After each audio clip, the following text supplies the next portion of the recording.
আসসালামু আলাইকুম সুপ্রিয় দর্শক মণ্ডলী, কাছে এবং দূরে, দেশ এবং প্রবাসে যারা যে স্থান থেকে আজকের এই প্রতিবেদনটি দেখছেন তাদের সবাইকে অনেক অনেক প্রীতি এবং শুভেচ্ছা জানিয়ে শুরু করছি আজকের প্রতিবেদনটি।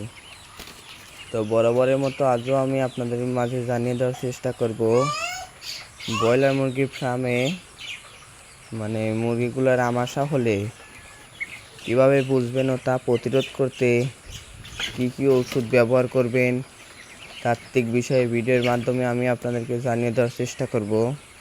আশা করি পুরোটা সময় জুড়ে আমার সাথেই থাকবেন।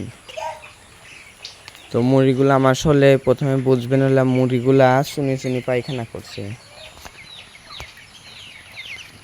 এই দেখুন, এই যে চুন হাগা, এই চুন হাগাকে বলে চুনি পায়খানা। এটা এই আগা লক্ষণ দেখা গেলেই মনে হবে যে এটা আমাশার লক্ষণ। তাই আপনার এই আমাশাকে প্রতিরোধ করতে যে ওষুধ ব্যবহার করবেন, প্রথমে দিবেন নিউ এক্সেলভেট।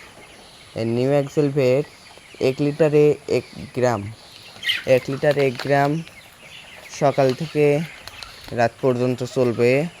আর এটার সাথে দিবেন কক্সিকে ভেট পাউডার, এটাও 1 লিটার 1 গ্রাম দিবেন। ইনশাল্লাহ আপনার মুরগিগুলো অবশ্যই নিয়ন্ত্রণে আসবে। তো এই ভিডিওটি অবশ্যই খামারিদের জানতে হবে। এই খামারিদের জানাতে হলে আপনারা সবাই ভিডিওটি শেয়ার করে দিবেন। প্লিজ ভিডিওটি শেয়ার করে দিবেন।